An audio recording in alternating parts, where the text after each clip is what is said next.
ଯଶବନ୍ତ ସାମଲଙ୍କ ଲେଖାରୁ ଗୋଟିଏ ଗପ। ସର୍ତ୍ତ। ଭଡ଼ାଘର ଖୋଜିବା ପାଇଁ ଯାଇଥିଲେ ଶ୍ରୀଧର ବାବୁ। ଫେରିବା ପରେ ଗୁଣୁଗୁଣୁ ହେଉଛନ୍ତି ଏବଂ ସଂଖ୍ୟା ଗଣତି କରୁଛନ୍ତି। ପତ୍ନୀଙ୍କର ଜିଦ୍, ଏଇ ସପ୍ତାହରେ ଯେମିତି ହେଉ ଭଡ଼ାଘର ଠିକ୍ ହେବା ଦରକାର। ଆଉ ନୁହେଁ, ବହୁତ ହୋଇଗଲା। ଚାହୁଁ ଚାହୁଁ 5 ବର୍ଷ ହୋଇଗଲାଣି ବାହାଘରର। ଏମିତି ଗାଣ୍ଠେ ଲୋକଙ୍କ ଭିତରେ ରହିଲେ ନା ନିଜ ମନପସନ୍ଦର କିଛି ଗୋଟାଏ ଖାଇପାରିବ, ନା ପିନ୍ଧିପାରିବ, ନା କିଛି ଫ୍ରିଡମ୍ ଅଛି, ନା କିଛି ପ୍ରାଇଭେସି ଅଛି। ଓହୋ, ଆଉ ନୁହେଁ। ଶ୍ରୀଧରବାବୁ ଯଦିଓ ପାଠଶାଠ ପଢ଼ିଛନ୍ତି, ଚାକିରି କରିଛନ୍ତି, ତେବେ ସେ ପାଠ କି ଚାକିରି କୋଉ କୂଳକୁ ନୁହେଁ। BA ପାଠକୁ ଏୟାରଟେଲ୍ ଫୋନ୍ କମ୍ପାନୀର ସେଲ୍ସ ଏକ୍ଜିକ୍ୟୁଟିଭ୍। ଫେରିବାଲା କହିଲେ ଟିକେ ଅଡ଼ୁଆ ଲାଗିପାରେ, କିନ୍ତୁ କାମଟି ପ୍ରାୟ ସେଭଳିଆ। ତେଣୁ ପୈତୃକ ଘରେ ବାପା ମା, ଭାଇ ଭଉଣୀ, ଦାଦା ଖୁଡ଼ୀ, ତାଙ୍କର ଏକମାତ୍ର ପୁତ୍ର, ମଝିରେ ମଝିରେ ବୁଲି ଆସୁଥିବା ପିଉସୀ, ମାଉସୀ, ଏମାନଙ୍କ ଗହଣରେ ଲାଳିତ ପାଳିତ ହୋଇଥିବା ସିଦ୍ଧ ବାହାଘର ପରେ ମଧ୍ୟ ସେଇଠାରେ ରହିଛନ୍ତି। ଶୁଭଶ୍ରୀ କିନ୍ତୁ ନଛୋଡ଼ ବନ୍ଧା। ମଉକା ଦେଖି ଘର ଭିତରକୁ ଟାଣି ନେଇ ପଚାରିଲା, ଘର ପସନ୍ଦ ହେଲା ତ? ହଁ, ଗମ୍ଭୀର ଭାବେ ଉତ୍ତର ଦେଲା ଶ୍ରୀଧର। ତେବେ ସେତେବେଳୁ ଏମିତି ଗୁଣୁଗୁଣୁ ହୋଇ କ'ଣ ହିସାବ କରୁଛ? କ'ଣ ଘର ମାଲିକ ଅଧିକ ଭଡ଼ା ହାଙ୍କୁଛି? କେତେ କହୁଛି ବା? ତୁମେ ଯଦି ଦେଇ ନ ପାରିବ ମୁଁ ବାପାଙ୍କୁ କହିବି। ଏମିତି ଲୋକ ଯେ ତୁମେ। ଛାଡ଼ ଛାଡ଼। ସେ ଘର ମାଲିକ ବୁଢ଼ା କ'ଣ ଲୋଭୀ, ରାଢ଼?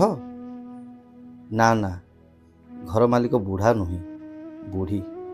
ବୁଢ଼ୀ? ଆଶ୍ଚର୍ଯ୍ୟ ପ୍ରକଟ କଲା ଶୁଭଶ୍ରୀ। ବୁଢ଼ୀ ମାଲିକାଣୀ ମାନେ ତ ପଇସା ପାଇଁ ଗେଜେ ଗେଜେ ଲଗେଇବ ଆଉ। ଲିପି ମାଉସୀର ଘର ମାଲିକାଣୀ ତ ଠିକ୍ ସେମିତି। ଏମିତି କଞ୍ଜୁସ୍। 1 ତାରିଖରୁ ଯଦି 2 ତାରିଖ ହେଲା ଭଡ଼ା ଦେବାରେ, ବୁଢ଼ୀ ତ କଜିଆ କରିବାକୁ ବାହାରି ଆସିବ। ଟିକେ ଟିକେ କଥାରେ କହିବ ଘର ଛାଡ଼, ଘର ଛାଡ଼, ଅନ୍ୟ ଏକ ଘର ଦେଖ।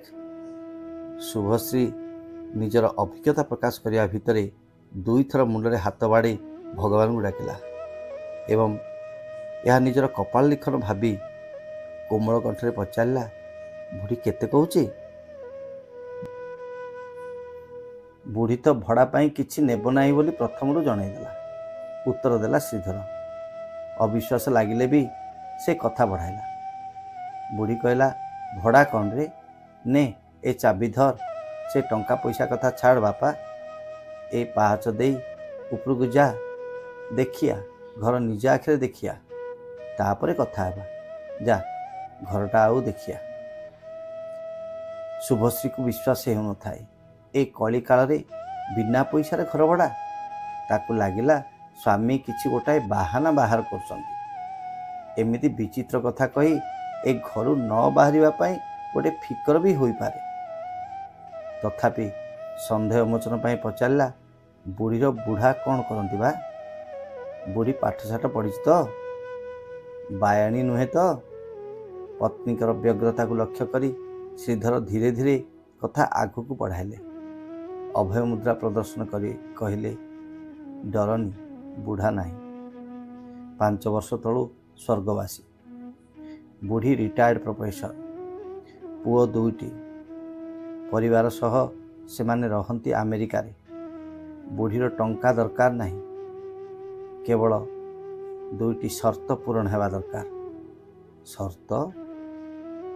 ହଁ, ପ୍ରଥମ ସର୍ତ୍ତ, ଯିଏ ଭଡ଼ାଟିଆ ରହିବ ତାଙ୍କର ଛୋଟ ପିଲା ଥିବା ଦରକାର। ପବିତ୍ର ଶଙ୍ଖଧ୍ୱନି ପରି ପିଲାମାନଙ୍କର ହସ କାନ୍ଦ ଅଳି ଅର୍ଦ୍ଦଳିରେ ଏ ଘର ଚୌହଦି ପ୍ରତିଧ୍ୱନିତ ହେବା ଦରକାର। ଆଉ ଦ୍ୱିତୀୟ ସର୍ତ୍ତ ହେଲା, ବୁଢ଼ୀ ଘରର ବିଭିନ୍ନ ସ୍ଥାନରେ 2ଟା ଫୋନ୍ ନମ୍ବର ନାଲି ରଙ୍ଗରେ ଲେଖିଦେଇଛି। ଗେଟ୍ ପାଖରେ, ପାହାଚ ଉଠିବା ବେଳେ ବାଁ ପଟେ, ବୈଠକଖାନା ଟିଭି ଉପର କାନ୍ଥରେ, ରୋଷେଇ ଘରେ, ବେଡରୁମ୍ରେ, ଏମିତି ପ୍ରାୟ 10ଟା ସ୍ଥାନରେ ଆଖି ପଡ଼ିବା ଭଳି ସ୍ଥାନରେ ଲେଖା ହୋଇଛି 2ଟି ଫୋନ୍ ନମ୍ବର ଏବଂ ଫୋନ୍ ନମ୍ବର ଉପରକୁ ଲେଖାଟିଏ, ମୁଁ ମରିଗଲା ପରେ ଏ 2ଟି ଫୋନ୍ ନମ୍ବରରେ ଦୟାକରି ଜଣାଇଦେବେ। ସେଇ ଫୋନ୍ ନମ୍ବର 2ଟାକୁ ମୁଁ ଚେଷ୍ଟା କରୁଛି ମନେ ରଖିବାକୁ, ବହୁତ ଚେଷ୍ଟା କରୁଛି। ଯେତେ ଚେଷ୍ଟା କଲେ ବି ଶେଷ 3ଟା ସଂଖ୍ୟା ମୋର କାହିଁକି କେଜାଣି ଭୁଲ ହୋଇଯାଉଛି। ଏବଂ ମୋତେ ଲାଗୁଛି ସେ ସଂଖ୍ୟା 3ଟା ଯେମିତି ମୋର ଅତୀତ, ବର୍ତ୍ତମାନ, ଭବିଷ୍ୟତ ଉପରେ ପ୍ରଶ୍ନବାଚୀ ଲଗାଇ ଦେଇଛି। ମୋର ସ୍ମୃତିଶକ୍ତି କମିଯାଉଛି ଧୀରେ ଧୀରେ। ଘର ଭିତରେ ବେଶ କିଛି ସମୟ ରୁନ୍ଧି ହୋଇଗଲା ଗମ୍ଭୀର ନିଶ୍ୱାସ, ଉଦାସତା ଏବଂ ଘଞ୍ଚ ନୀରବତା। କେଉଁଠୁ ଗୋଟେ କଅଁଳ ପିଲାର କାନ୍ଦ ଲହରେଇ ଲହରେଇ ଭାସି ଆସୁଥିଲା ଶୁଭଶ୍ରୀ ଆଖିକୁ ଓଦା କରିବା ପାଇଁ।